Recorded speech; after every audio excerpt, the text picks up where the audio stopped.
Ciao a tutti ragazzi, bentornati a 101 Storie Zen. La storia di stasera si intitola Imparare a stare zitti.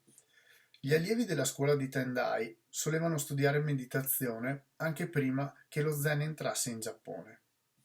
4 di loro, che erano amici intimi, si ripromisero di osservare 7 giorni di silenzio.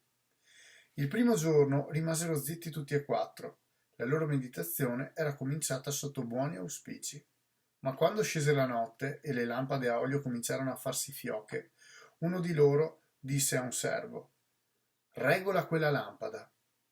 Il secondo allievo si stupì nel sentire parlare il primo. Non dovremmo neppure dire una parola, osservò.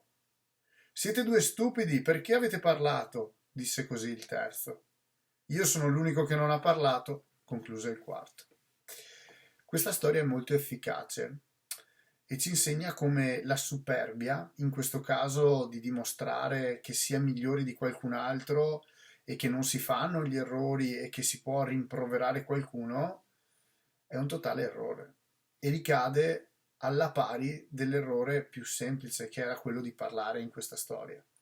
Ecco, se l'obiettivo era di fare meditazione, di cercare lo zen e di migliorare se stessi, ecco che loro, 4, invece vanno a sovrapporsi uno all'altro per incorrere gli errori che sono appena stati fatti da qualcuno, per incorrere nel riuscire, diciamo, a in un qualche modo rimproverare l'errore a qualcuno, ma non è assolutamente necessario. Nel senso che la meditazione e lo zen dovrebbero portare a una maggiore consapevolezza di sé, non di sé rispetto a qualcuno, di sé e basta. Non dobbiamo cercare chi sbaglia per poterlo rimproverare, dobbiamo cercare di evitare di confrontarci costantemente cercando un senso di giustizia totale che diventa assassina, perché in questo caso sbagliano tutti.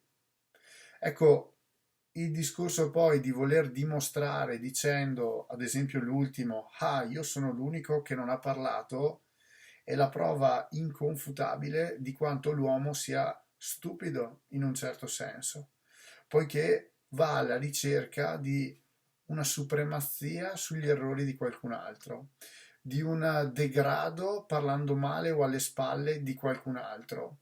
Ecco, tutte queste cose qua lasciano il tempo che trovano e ritornano come un boomerang addosso.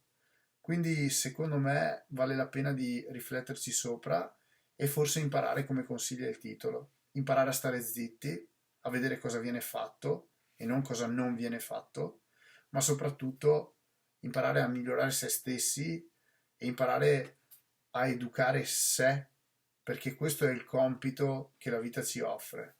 Poi, se vogliamo vedere il negativo, rimproverare il prossimo, sì, certo lo possiamo fare, però possiamo fare anche il contrario.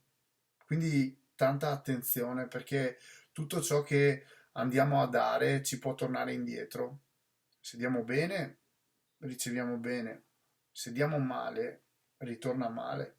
Quindi non è neanche una questione religiosa, ragazzi, cioè voglio semplicemente cercare di educarvi al fatto che più vi concentrate che l'errore è in qualcuno e è di qualcuno, meno uscirete dal problema. Se siete nell'errore all'interno e ci state pensando, siete già nell'errore. Ecco, il discorso è pensate a una soluzione che permetta a voi ed eventualmente a qualcun altro di uscire da un problema, ma non criticate il problema. Criticare il problema lo aumenta, lo amplifica e non lo risolve. Volete essere soluzione? Perfetto. Volete essere armonia nella fase dell'ambiente, delle relazioni? Perfetto. Volete essere distruzione? Ok, però poi non lamentarsi che si è rimasti soli o che non c'è nessuno che ci bada. Quindi imparare a stare zitti tante volte ha un valore molto alto e molto importante. Detto questo, ragazzi, ci vediamo alla prossima puntata. Ciao!